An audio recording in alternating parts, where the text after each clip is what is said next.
اب جو کچھ مجھے حضرت امام المہدی کے بارے میں کہنا ہے،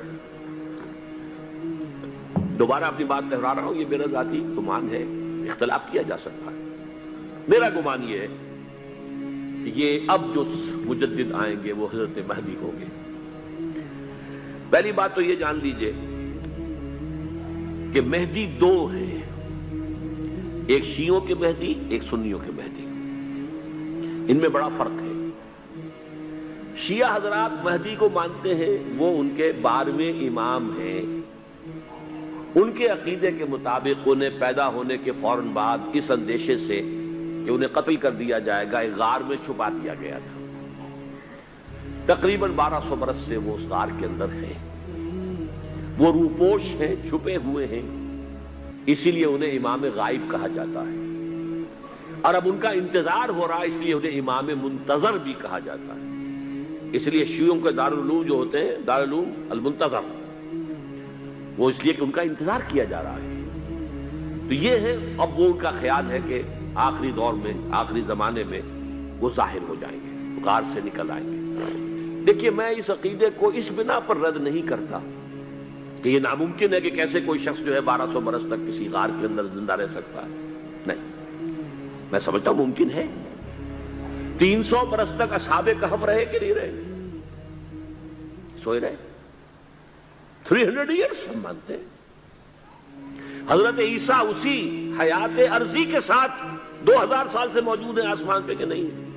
ہے؟ آپ کو معلوم ہے حضرت عزیر 100 برس تک مرنے کے بعد دوبارہ زندہ کر دیے گئے۔ فَأَمَاتَهُ اللَّهُ مِئَةَ عَامٍ ثُمَّ بَعَثَهُ۔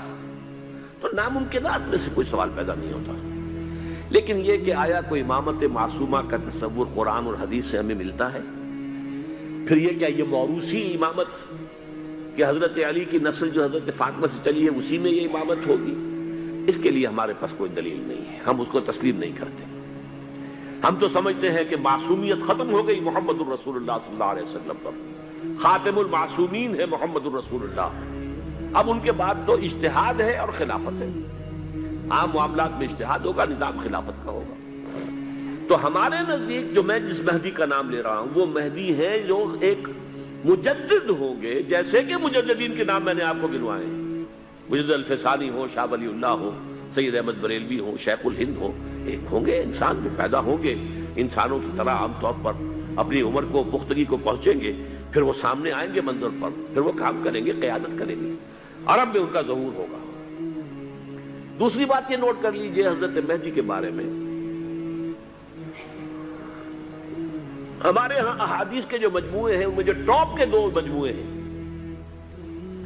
ان میں کہیں حضرت مہدی کا ذکر نہیں ہے، نہ صحیح بخاری میں نہ صحیح مسلم میں، لیکن ہم اسے نظر انداز نہیں کر سکتے کہ صحائح ستہ کی بقیہ 4 کتابوں کے اندر موجود ہیں، لہذا نظر انداز نہیں کر سکتے، اگنور کرنا ممکن نہیں ہے۔ اب اس میں میں چاہتا ہوں کہ کچھ حدیثیں آپ کو میں سناؤں جن میں حضرت مہدی کا تذکرہ کیا گیا ہے۔ پہلی ہے وعن عبداللہ ابن مسعود قال قال رسول اللہ صلی اللہ علیہ وسلم، حضرت عبداللہ ابن مسعود سے روایت ہے، وہ فرماتے ہیں کہ حضور نے ارشاد فرمایا لا تذهب الدنيا حتى يملك العرب رجل من اہل بیتی، یہ دنیا ختم نہیں ہوگی جب تک کہ عرب پر میرے اہل بیت میں سے ایک شخص کی حکومت قائم نہ ہو۔ اور آپ کو معلوم ہے کہ آج تک عرب پر حضور کے اہل بیت کی کوئی حکومت قائم نہیں ہوئی، اور جب قائم ہوئی بھی تھی حضرت علی کو اگر شمار کیا جائے، اس لیے کہ حضور نے وہ جو مشہور واقعہ ہے کہ ایک چادر میں لے لیا تھا حضرت علی کو اور حضرت فاطمہ اور حضرات حسنین کو، اللہم ہؤلاء اہل بیتی، اے اللہ یہ بھی میرے اہل بیت ہیں۔ تو حضرت علی کی بھی حکومت منعقد نہیں ہوئی، پورے عالم اسلام پر ان کی حکومت نہیں تھی، اس لیے کہ شام اور مصر دونوں صوبے جو ہیں انہوں نے ان کی اطاعت قبول نہیں کی تھی۔ اس حوالے سے یہ معاملہ ابھی ہونا ہے۔ لا تذهب الدنيا حتى يملك العرب رجل من اہل بیتی یعاطئ اسمہ اسمی، اس کا نام وہی ہوگا جو میرا نام ہے، یعنی محمد صلی اللہ علیہ وسلم، اور ان کا نام بھی مہدی کا نام بھی محمد ہو، مہدی تو ان کا لقب ہے۔ یہ ترمذی میں بھی ہے، ابو داؤد میں بھی ہے، سنن ابی داؤد جامع ترمذی۔ بلکہ ابو داؤد میں ایک اور روایت ہے، قال، حضور نے فرمایا، لو لم یبقى من الدنیا الا یوم، اگر دنیا کی زندگی میں سے کچھ بھی نہ بچے سوائے ایک دن کے، لطول اللہ تعالی ذلک اليوم، تو اللہ تعالیٰ اس دن کو لمبا کر دے گا، حتی یبعث فیہ رجلا منی، یہاں تک کہ میرے خاندان میں سے ایک شخص کو اٹھائے گا، من اہل بیتی، میرے اہل بیت میں سے، یواطئ اسمہ اسمی و اسم ابی ہے اسم ابی، جس کا نام میرے نام پر ہوگا، جس کے والد کا نام میرے والد کے نام پر ہوگا، محمد ابن عبداللہ ان کا نام ہوگا، اور وہ یملأ الارض قسطا وعدلا کما ملئت ظلما وجورا، وہ سرزمین عرب کو عدل اور انصاف سے اسی طرح بھر دیں گے جیسے کہ وہ ظلم اور زیادتی سے بھر چکی ہوگی۔ دوسری روایت ہے حضرت ابو سعید خدری رضی اللہ تعالی عنہ سے، حضور نے فرمایا، المہدی منی اجل الجبہۃ اقن الانف یملأ الارض قسطا وعدلا کما ملئت ظلما وجورا یملک 7 سنین، رواہ داؤد، کہ مہدی مجھ میں سے ہوں گے بڑی روشن پیشانی والے اور بڑی کھڑی ناک والے، وہ زمین کو بھر دیں گے انصاف سے اور عدل سے جیسے کہ وہ ظلم سے بھری ہوئی ہوگی، اور وہ 7 برس تک حکومت کریں گے۔ عرب میں خالص خلافت علی منہاج النبوہ کا نظام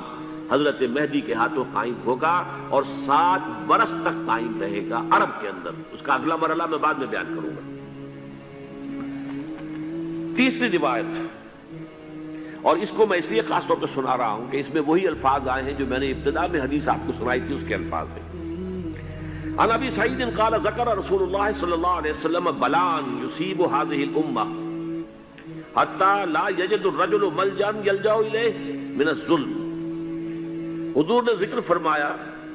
کہ ایک دور ایسا آئے گا انتہائی ابتلا اور آزمائش اور مصائب کا کہ کسی شخص کو کوئی سر چھپانے کی جگہ نہیں ملے گی اس ظلم سے اپنے آپ کو بچانے کے لیے۔ فَيَبْعَثُ اللَّهُ رَجُلًا مِّنْ عِتْرَتِي وَأَهْلِ بَيْتِي، تو پھر اللہ میرے خاندان میں سے، میرے اہل بیت میں سے اٹھائے گا ایک شخص کو، فَيَمْلَأُ بِهِ الْأَرْضَ قِسْطًا وَعَدْلًا، اور اس کے ذریعے سے اللہ تعالیٰ زمین کو عدل و قسط سے بھر دے گا۔ يَرْضَى عَنْهُ سَاكِنُ السَّمَاءِ، یہ وہی الفاظ آ گئے، اب اس سے پھر راضی ہو جائیں گے آسمانوں میں رہنے والے بھی، وساکن الارض، اور زمین میں رہنے والے بھی۔ لا تدع السماء من قطرها شيئا الا ثبت، آسمان اپنا ایک قطرہ بھی نہیں روکے گا مگر یہ کہ اس کو زمین کے اوپر نثار کر دے گا، بارش کی شکل میں گرا دے گا۔ ولا تدع الارض من نباتها شيئا الا اخرجت، اور زمین اپنی پیداوار میں سے کوئی شے نہیں چھپائے گی، نہیں روکے گی مگر اس کو ظاہر کر دے گی۔ چوتھی حدیث جو ہے وہ حضرت ام سلمہ سے رضی اللہ تعالی عنہ، قال سمعت رسول اللہ صلی اللہ علیہ وسلم یقول المہدی من عترتی من اولاد فاطمہ، رواہ ابو داؤد، یہ بھی سنن ابو داؤد کی روایت ہے۔ حضور نے فرمایا مہدی میرے خاندان سے، میرے اہل بیت سے ہوں گے، یعنی اولاد فاطمہ میں سے، اور تفسیر اس کی آتی ہے کہ حضرت حسن کی اولاد میں سے ہوں گے۔ پانچویں حدیث میں آپ کو سنا رہا ہوں، اور اس میں ایک عجیب مشابہت آپ کے سامنے آئے گی حضرت عمر بن عبدالعزیز کے ساتھ، یہ اول اور آخری کڑی کے درمیان مشابہت۔ عن علی رضی اللہ تعالی عنہ، یہ حدیث جو ہے مسند احمد ابن حنبل میں بھی ہے اور سنن ابن ماجہ میں بھی ہے۔ قال قال رسول اللہ صلی اللہ علیہ وسلم المہدی منا اہل البیت یصلح اللہ فی لیلۃ، مہدی ہم میں سے ہوں گے، ہمارے اہل بیت میں سے، اور اللہ ایک ہی رات میں ان کی اصلاح کر دے گا، یعنی وہ پہلے سے کوئی زیادہ روحانی یا دینی کوئی اس سے بڑی شخصیت نہیں ہوں گے، لیکن ایک ہی رات میں اللہ تعالیٰ ان کی سیرت و کردار کے اندر انقلاب عظیم برپا کر دے گا۔ جیسے کہ میں نے عرض کیا تھا آپ سے کہ عمر بن عبدالعزیز کی زندگی میں انقلاب عظیم آیا ہے، خلافت کا بوجھ پڑتے ہی کہاں وہ خوش باش اور خوش لباس اور خوش خوراک، وہ شہزادہ ٹھاٹ باٹ والا، جاگیر والا، گورنر کا بیٹا اور خود گورنر، اور کہاں یہ کہ اس کی وہ درویشی جو میرے نزدیک واللہ عالم، ڈرتے ڈرتے کہہ رہا ہوں، میرے نزدیک وہ حضرت ابو بکر، حضرت عمر اور حضرت علی کی درویشی کو بھی مات دے گئی، لیکن کنٹراسٹ بہت شدید ہے۔ وہاں جو بھی کچھ تھا وہ تدریجاً آیا تھا، ہوتے ہوتے ہوتے ایک انتہا، اور یہاں سڈن آیا۔ چھٹی حدیث، عن انس سمعت رسول اللہ صلی اللہ علیہ وسلم یقول نحن ولد عبد المطلب سعادت اہل الجنہ، ہم عبد المطلب کی جو اولاد ہیں اور نسل ہیں، ہم جنت کے سردار ہیں۔ اور پھر آپ نے نام گنوائے ہیں، انا وحمزۃ وعلی وجعفر والحسن والحسین والمہدی، میں خود اور حضرت حمزہ بنو عبد المطلب میں سے، عبد المطلب کے بیٹے، اور علی اور جعفر حضرت علی کے بھائی جعفر طیار، اور حسن اور حسین حضرت فاطمہ کے لخت جگر حضرت علی کے بیٹے، والمہدی، اور آخر میں جا کر پھر مہدی۔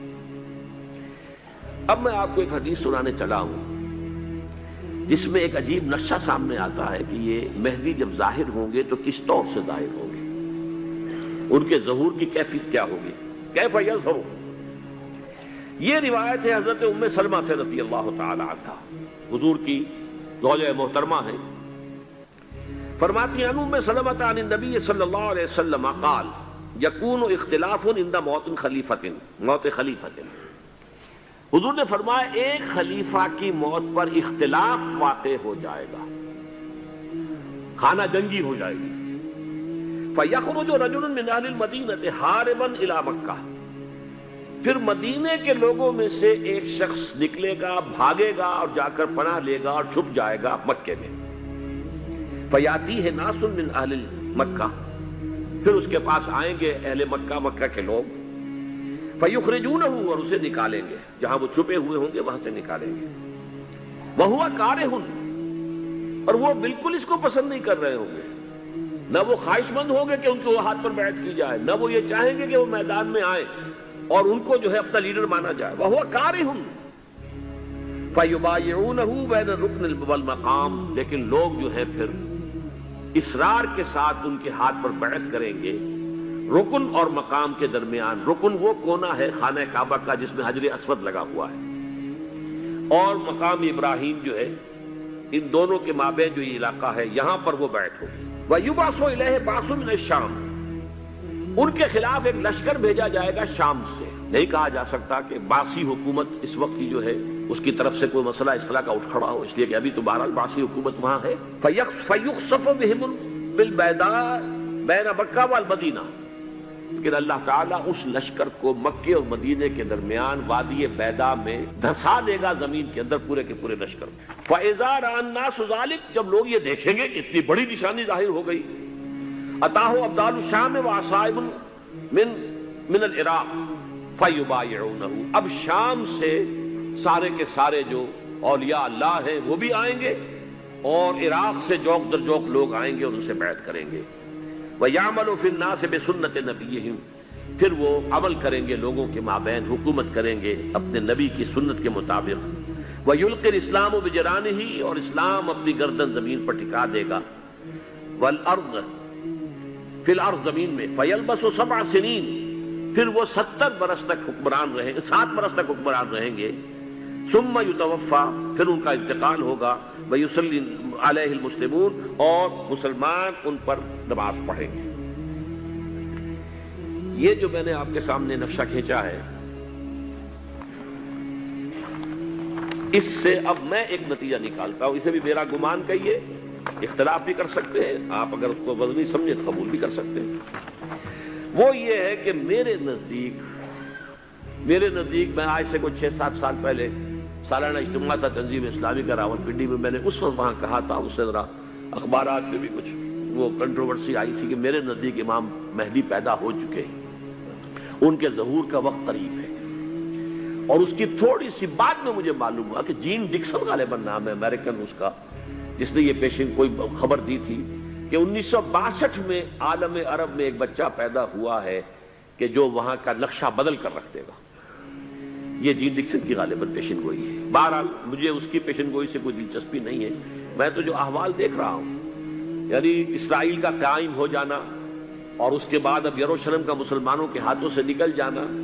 اور اب گویا کہ وہ الملحمۃ العظمیٰ جو ہے تلی کھڑی ہے، کسی بھی وقت جو ہے یہ جو ہے وہ لاوا پھٹ سکتا ہے، آتش فشاں پھٹ سکتا ہے۔ تو یہ تمام حالات ایسے ہیں کہ جن کی وجہ سے میں سمجھتا ہوں کہ ایک تو جو قرآن مجید کے اشارات میں نے آپ کو بتائے، 14 صدیاں، 14 دن میں چاند کا پورا ہونا، والقمر اذا اتسق، 14 دن میں 14ویں کا چاند. اسی طرح اب یہ 14 صدیوں کے بعد یہ صدی جو 15ویں صدی ہے، یہ در حقیقت ظہور امام مہدی کی صدی ہے.